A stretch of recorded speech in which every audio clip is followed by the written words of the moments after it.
You're listening to Unleashed with the Dacxi Chain, hosted by Andy Pickering. Hi folks, it is Andy here. Welcome to Unleashed with the Dacxi Chain, a Dacxi podcast where we learn all about the Dacxi Chain and the incredible opportunities it unlocks. Let's get on with the show.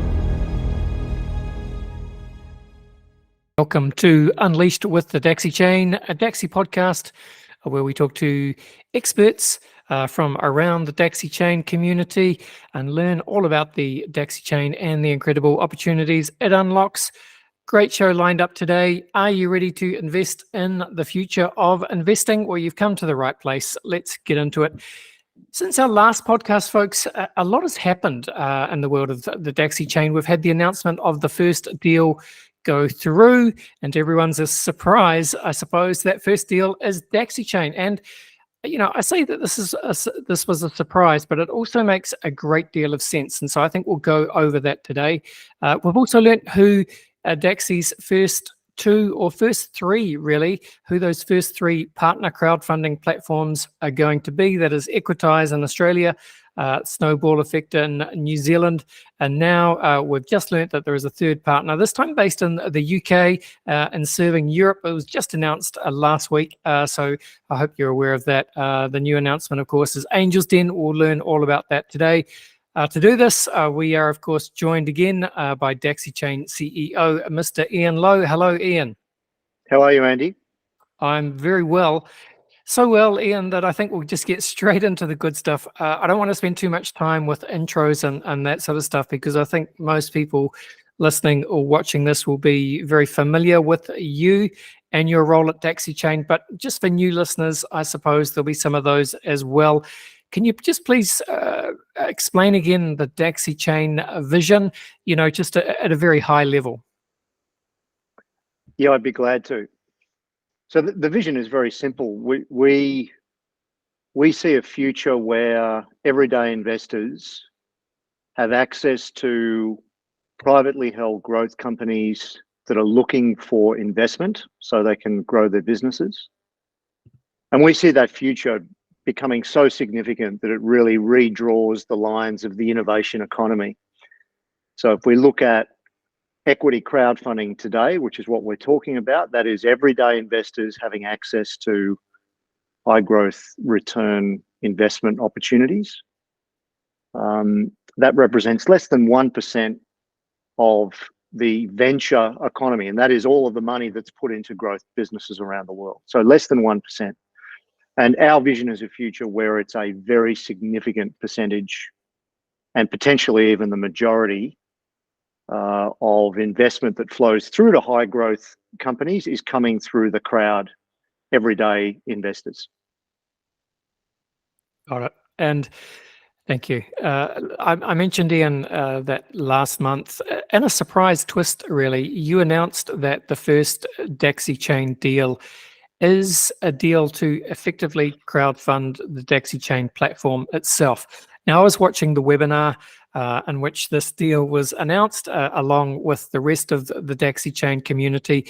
And while you made this announcement, of course, the chat box was popping off with messages left and right as the community reacted to the announcement. What I was impressed by, Ian, is the support and positivity from the community as you explained the thinking behind the decision. But I think it would be useful, again, for the benefit of the community, new listeners, of course. Yeah, just love to hear it again, Ian. Why the first deal is Dacxi? What motivated the decision to crowdfund on our own platform, really? Yeah, look, it's a good question. And I've spent a little bit of time helping people understand why we reached this conclusion. So you can understand we've been thinking about and planning for the first deal that goes through this network of foundation partners, and I'll talk about them more in a moment. This first deal that goes through our network of foundation partners, what is that first deal going to be? And we looked at this from a couple of different angles, but perhaps the analogy that I can use is one that I've used previously that I think probably resonates certainly for some people. So it's almost like we did the work and reached the conclusion that we can fly to the moon. So then we went out and we built a spaceship in order to be able to achieve that. So who's going to jump in the spaceship and do the first mission? Who's going to do that? And we thought it was just really sensible and in many ways totally appropriate that the first company to raise funds through this technology that we've created is actually ourselves. Put ourselves in the pilot seat on the first mission, if you like. And there were some other considerations, and this was all looked at in totality. And one of the other considerations was around there is going to be some rough edges on the first deal, and possibly the first couple of deals, right? This has never been done before. We are pioneering this. It's our vision. We have gone out and built the technology. It's taken a long period of time, certainly longer than many of us expected. But there's going to be some rough edges. And so we looked at this and we thought, look, if we can actually participate, not just as the technology provider, but as the issuer that is actually raising the capital as well, it gives us another perspective on what the technology is doing and ways that we believe we can improve the functionality within the technology in the future. So it accelerates our understanding of the types of things that would improve this experience for the partners, for the investors, and for the early stage business that is looking for funding. So when we looked at that in combination with this slightly more philosophical view of saying, we've built the spaceship, let's actually make sure that we're the ones that are flying the first mission. For us, it became a really sensible decision to put ourselves in the frame and put ourselves on the line and say, right, we're going to do the first capital raising for ourselves through this network that we've created. Yeah, got it, Ian. And I think you used the term during that webinar, because I jotted it down. You used the term, the importance of eating your own food, or eating your own dog food, right? So it's it's a common saying. It's a bit of a funny one, but I think what you mean is really, and you've alluded to it, it's all about making sure that we understand where those rough edges lie, so that you can refine the process and ensure the robustness of the platform. And so it makes sense for Dacxi to be first then, Ian. Yeah, look, it does. And look, I've been doing this kind of thing for 25 years. That is building and managing global technology companies. And I've learned this lesson a long time ago, which is that it takes multiple iterations. It takes longer than you'd like.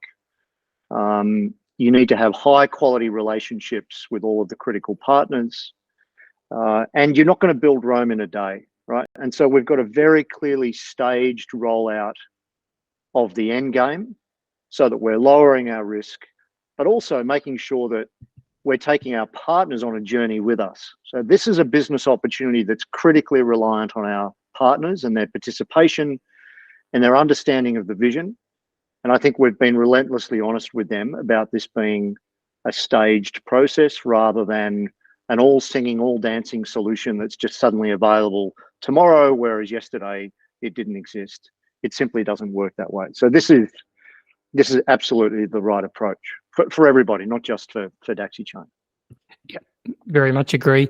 So you've mentioned those partnerships, Ian. So I said at the start of the show, the three partners that have been announced so far: Equitize in Australia, Snowball Effect in New Zealand, and now the new platform partner, Angel's Den in Europe. And what's interesting about these partnerships, Ian, and look, you can speak to this, but it's a really unique position that Dacxi Chain is forging in the equity crowdfunding space. And when we use the term partners, it means that all these other equity crowdfunding platforms around the world, they're not really in competition at all with Dacxi Chain. They really are partners, and they have everything to gain from working with Dacxi Chain, and it obviously brings a lot more people to the table all around the world. But yeah, I'd like to hear your thoughts on this. So yeah, please speak about these different partnerships and what kind of traction we have and where it's all at. Yeah, I'd be pleased to. So let me talk about the three foundation partners that we've mentioned, and then talk about the whole sort of partnership dynamic more generally. So we've I've personally spoken to a number of equity crowdfunding platform providers, but we always wanted to very carefully select a small number of foundation partners. We didn't want to open that opportunity up to all of the equity crowdfunding platforms that we've spoken to. So over a period of some time now, we've gone out and validated the vision, validated the key principles embodied in the technology that is the instrument to globalize equity crowdfunding. And we've done all that validation work. But what we were looking for was a particular type of equity crowdfunding partner, and they really needed to meet a pretty strict criteria, and I won't go through that in detail, but essentially they needed to be established with a really good market reputation, a good number of deals under their belt of various sizes, not just small and not just large. And they also needed to be, committed to this idea of innovating, doing things a bit differently and finding new ways to get great outcomes. So there was a criteria that we set for ourselves, and we identified that we also ideally wanted a minimum of 2 different geographies for the first deal as a really important proof point. And we looked at it and we thought, look, ideally we'd be able to have a sort of a triangulation of geographies. We'd have 3. So we set about very carefully approaching and talking to a very small number of potential partners, and we call these our foundation partners. So they're different to the next wave of partners who will come in to join a network that already exists with a technology that's already proven, with real investors and a real deal and a real outcome. Okay, but the foundation partners, it's a slightly different conversation. It's the same philosophical framework, it's the same technical discussion, but it's really about saying you have a seat at our table to help us test some of the thinking, to help us scrutinize what the technology is actually doing. And it's a much more collaborative, as you would expect, a much more collaborative dynamic. So we were very lucky to be able to secure those 3 partners. They're outstanding organizations. They're run by outstanding people. I've had the good fortune, to communicate very closely and more frequently as we go with each of their CEOs, and they're very high quality people. So we're super excited about that part of where we are today. But just in terms of going out and talking to potential partners more generally, I think there's a couple of really important points, and you touched on one of them, which is that Dacxi Chain is a non-disruptive proposition. Okay, in the world of investing, there's a lot of hoopla and a lot of song and dance made around this idea of disruption. And really what that actually refers to is a really well-established and probably very mature industry that's already huge and has massive market share, either in its own right or as part of a broader ecosystem. And the market share that's enjoyed by the dominant players in that industry or that sector is equally very well established. Okay, and then of course somebody comes in to blow all that up and come up with a new model or a new approach, and that's called disruption. And there are investors, including venture capitalists or VCs, but also private equity, because you're dealing with larger, more mature businesses, who find that concept of disruption enormously attractive because it's a whole new approach to an established market. Equity crowdfunding is at a very different stage. It's still really finding its feet. And so it's growing, and it's growing consistently over the last few years, and that growth is accelerating. particularly if we look at it in aggregate over a 5-year block. It's accelerating, but it still remains, a reasonably nascent industry. And by nascent, we just simply mean it's still relatively new. The size of the crowds that are investing through the different platforms that are established around the world is still not in the hundreds and hundreds and hundreds of thousands. It's in the thousands or the tens of thousands typically. And there is not a dominant market share that's enjoyed, across any number of multiple markets by one or two or three players. There are some larger players in key markets than others, but it's still a fragmented space. So we come into this market condition with a mindset that says, look, this is not about disruption. We're not disrupting a whole bunch of really mature businesses that have dominant market share. Our job is to actually empower that industry to thrive. We're not in competition with them. It's quite the opposite. Our role is to empower them to thrive. And the way that we do that through Dacxi Chain is very simply, we create this network effect by virtue of allowing licensed equity crowdfunding platforms that already exist today to plug into our infrastructure, share deals, not just with their own crowd on their own platform, but to share those deals, those investing opportunities with the crowds on all of the other platforms that are plugged into our infrastructure. And by virtue of doing that, we go from being a local proposition to becoming a global proposition, but with this really important dimension called decentralization. And what that means is people do not come to Dacxi Chain to see those deals. That catalog of global deals is now being made available on every local platform that is plugged into our infrastructure.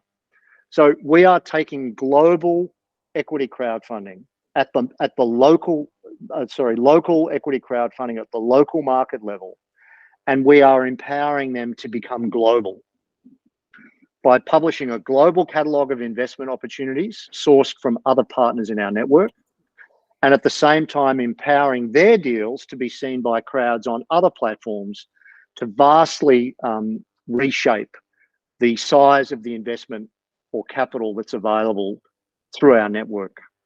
And so once you get to that kind of conversation with a potential partner, the conversation very quickly turns to, well, listen, this is, and I've heard the expression so many times from the companies that we've spoken to, this is a no-brainer, Ian.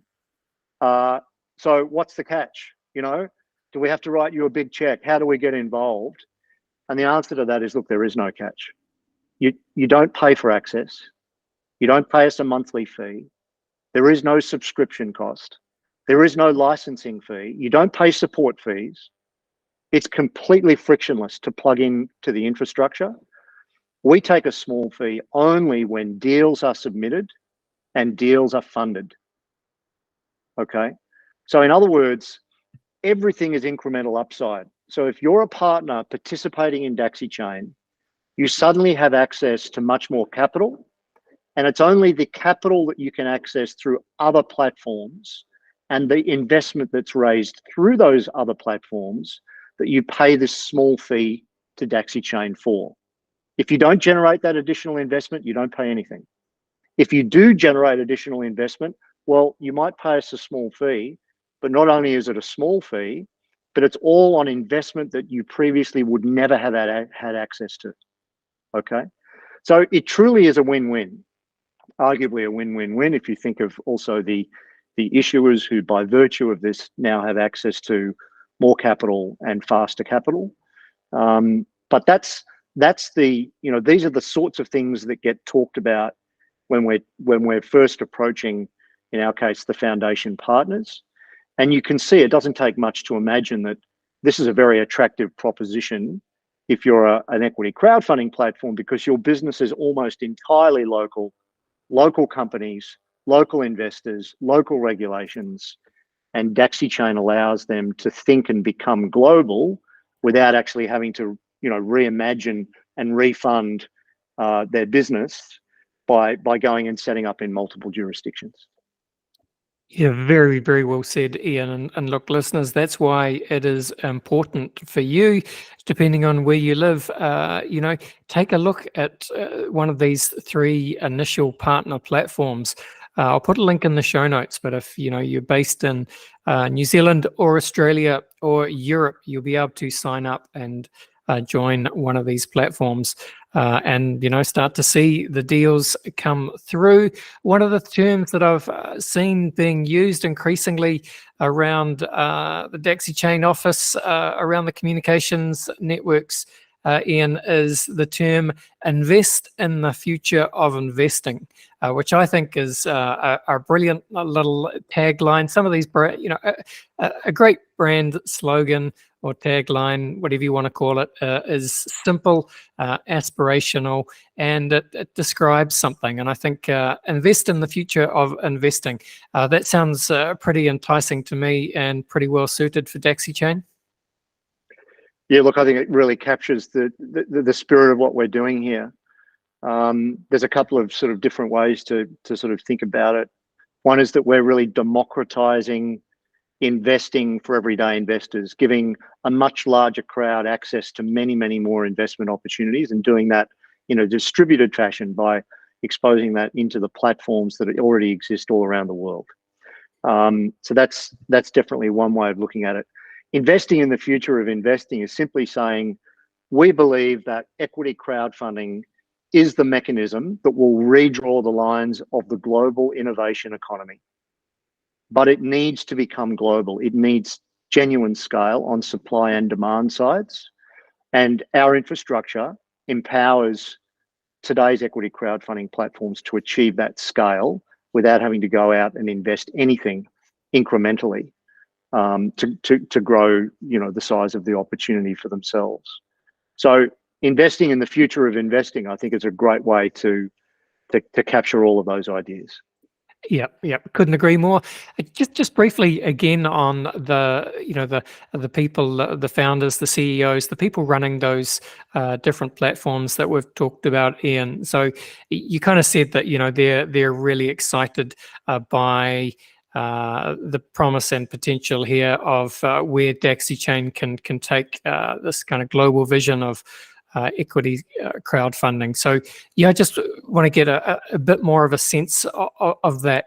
Are they surprised that Dacxi Chain have kind of come out of nowhere with this incredible vision and of course the technology to back it up to really unlock this potential global pool of innovators and investors, link it all up through these local platforms? It's such an ambitious plan with huge global scope. No one's ever tried anything like this before, but obviously the people that are running these existing platforms, they're genuinely excited by the promise and potential here. Oh, I don't think there's any question about that, or they just simply wouldn't be involved. And they see how this can directly benefit their own business, not just now, but in the future, where we have a much larger ecosystem of supply, companies looking for investment, and demand, investors looking for great companies to invest in. But look, this is a pretty high quality conversation with these equity crowdfunding platforms, and pretty quickly. And it goes along the following lines. We explain the vision, and we explain the underlying concept and what the technology does. And like I said earlier, well, it's a no-brainer. So, but wait a minute, what about this? And so we go, yeah, good question. And we answer that. Well, what about the business model? And we're able to articulate that. Well, what about the API frameworks you're going to need to make this work? Well, we can show them that's all fully documented. Oh, right. Okay. Well, what about the regulatory frameworks? Have you thought about that? Well, yes, we have. And here again is how we manage that. So by the time you end up going through all of those things, we're a really credible source of growth for these companies, because they can see that we've thought about it. And it's taken a fair bit of time to actually go through all of that, not just to think about it, but to consider different ways of solving lots of different problems, and documenting all of that, going out and building prototypes, and then getting to this minimum viable product that actually proves the whole concept. So but by the time you get through the conversation, we've answered all of their headline questions. I think that's the point where, universally we've seen equity crowdfunding platforms say, gosh, this is incredibly interesting and a completely different way for us to think about our own business in partnership with Dacxi Chain. Very much so. All right, so we've talked about these partner platforms, Ian. Let's just bring it back again to, I suppose, the core proposition of equity crowdfunding, just for the benefit of new listeners who are listening, perhaps for the benefit of potential investors, or for perhaps people that are running small businesses or a little startup. They're trying to do something new. They've got an innovative idea they'd like to try and bring to the market, but they need some funding. They need to get off the ground. Again, just explain the advantages of equity crowdfunding from those perspectives, I suppose, both for the businesses on one hand and the investors on the other. Those are the two groups, of course. Yeah, certainly. So look, let's start with what we call the issuer. And the issuer just simply means the company looking to raise capital. And they're called the issuer because they have to issue shares in their business in return for the capital they take from investors. So look, from their perspective, equity crowdfunding is fundamentally attractive for a few very important reasons. The first is that it for most, but not all, but for most growth companies, it beats the alternative. Okay. And the alternative is going to venture capital and doing a deal with one very significant investor who may or may not, often, but not always, ends up owning either a majority share in the issuer's company or a controlling stake by virtue of preference shares or other terms and conditions associated with that investment. You've got to remember, venture capitalists do this for a living. They're very, very good at engaging with high growth companies that look really attractive and have a very bright future and getting terms that are really favorable to the venture capitalists. I mean, that's what they do, and they're very good at it. So if you're looking for a path to growth capital as an entrepreneur, VCs are a very proven source, but those deals are usually onerous for the entrepreneur. That's the first thing. The second thing is that access to that capital is highly competitive. So because VCs represent the significant majority of investing that goes into early stage companies around the world today, they really have the sway, they have the control. So if you go to talk to a VC, you are talking their language in their time frame on their terms, by definition. And equally, what we know is that VC capital, whilst there's hundreds of firms around the world that are VCs, they all aggregate or roll up into a surprisingly small number of VCs that underpin the entire ecosystem. And these are in an even smaller number of geographies, right? There's Silicon Valley, there's New York, there's one or two other locations in the US. But outside of that, there's probably only 3 or 4 really well-established geographies or cities that you need to be in to raise the capital from VCs in any kind of efficient or successful way. So it means that all of the innovation that's going on in the world today, where they're either not based in those locations or they don't have ready access and easy access to those locations, makes it incredibly difficult logistically. So there are all sorts of reasons why VC money is hard to get hold of. It's a competitive dynamic where the VCs are talking to 100 different companies at one time. But then equally, the deals that they do are typically very onerous on the entrepreneur or the issuer. So this is where crowdfunding comes in. It says, well, look, what about if we had, instead of one very large investor to give you the growth capital you need, what if we had lots and lots of really small investors? And for growth companies, this can appeal on a number of different levels. First of all, they're much more in control of the process, the actual capital raising process. It's entirely borderless. So it's done on a platform, which means that I don't have to be in a certain city talking to certain people in order to get that deal done. It can all be done through a platform, and I'm in control of the time frame. to a very large extent. And also, I might have a large community of customers or a large community of followers, and I can actually get all of them involved in my equity crowdfunding round, where they can demonstrate their support for the business by making a small investment. But the power lies in the number of the investors that participate, the size of the crowd. And so these are the reasons why. There are others, but these are the primary reasons why equity crowdfunding is an attractive path to capital. And then the final one for the issuer, and this is a very important one, is only to the extent that it's defendable and therefore attractive to the investor, they can argue the valuation. Okay, whereas the VCs, they'll start by saying, well, what do you think the company's worth? And then they'll come up with a number that's a fraction of that. And that's sort of the discussion. Whereas as long as it's defendable and as long as it remains an attractive investment opportunity, in equity crowdfunding, the issuer can establish the valuation. So these are really important elements of what the entrepreneur is thinking about when it comes time to raising money. Yes, great points there, Ian. Thank you for sharing those perspectives. Lots to think about. But as we start to finish off today's episode, Ian, I think it'd be good also to talk about the Dacxi coin itself, or specifically that part of the Dacxi chain community who are Dacxi coin holders. I know there's always a lot of those people in the Telegram group, for example, and the audience for webinars and the audience for podcasts. So yeah, special mention to those people. I guess what I'm saying, Ian, is, can we just draw a distinction, or, how do we describe the distinction between those people who are holders of Dacxi coin or potentially even looking at a Dacxi coin purchase versus those people who are potentially considering an investment in, I suppose, the equity of the Dacxi chain network through this first initial deal? If that makes sense, Ian.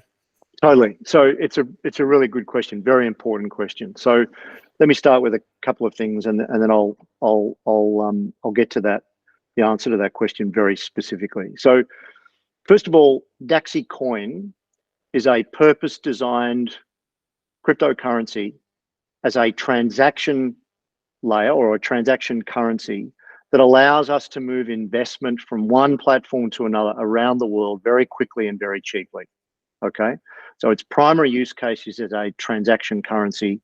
And if you think about, 3 foundation partners operating in 3 different currencies, that's not overly complex, right? You've got a total of 9 possible pairings. But when you start to imagine a future where we're in 40, 50, 60, 100 countries, with 50, 60 or 70 different currencies, then pairing every single conceivable currency to every other currency becomes an incredibly complicated proposition.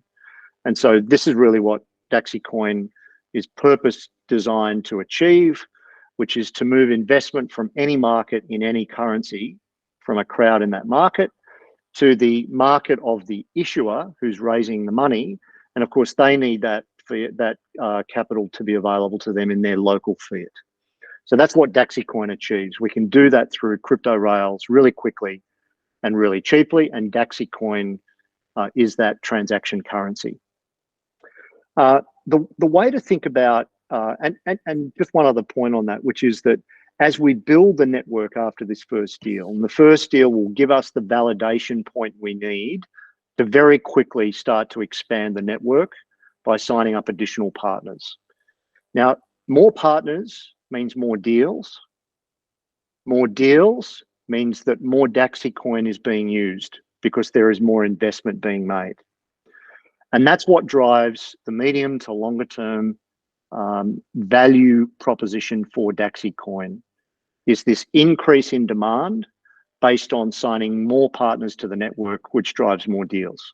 Okay, so this capital raising that we're doing through our own network is actually really, really important, because it creates an unambiguous proof point for the technology, for the network, and for the Dacxi coin that allows us to rapidly expand the network, leveraging that proof point, and that in turn will drive demand for Dacxi Coin.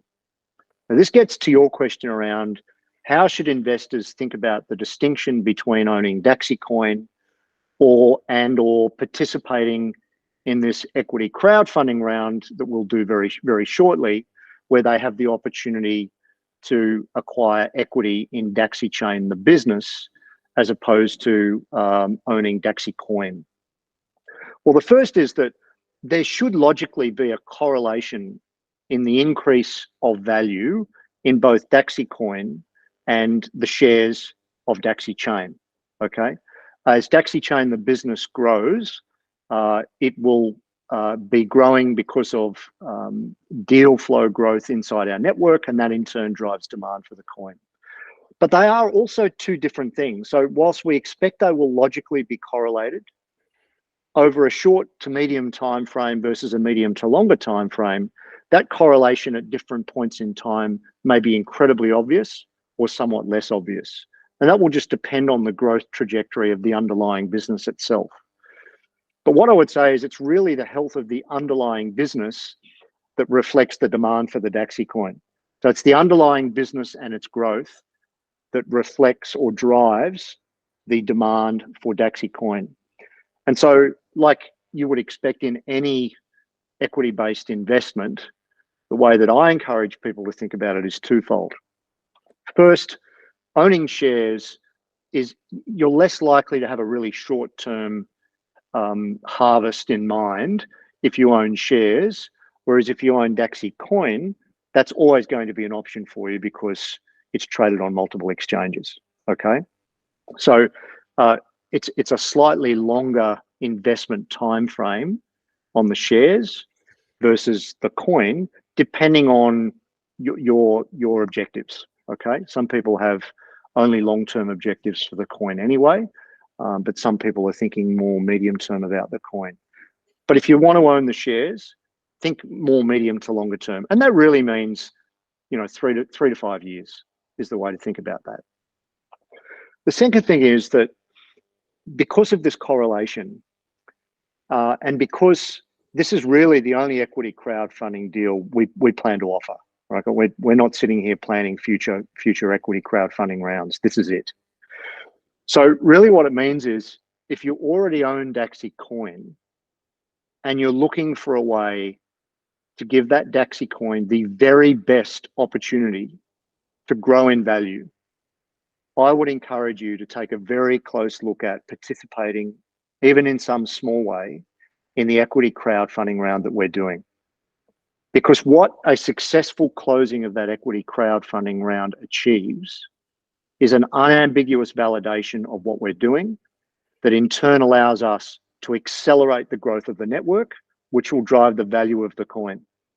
So there is a symbiotic relationship here, unquestionably, between owning the equity and participating in this round for anyone that already holds the coin.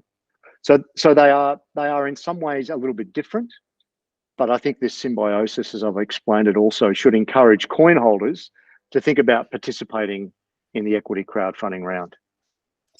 Yes, I think that's an excellent way of explaining that. Thank you, Ian. I very much enjoyed that. I'm sure the listeners did as well.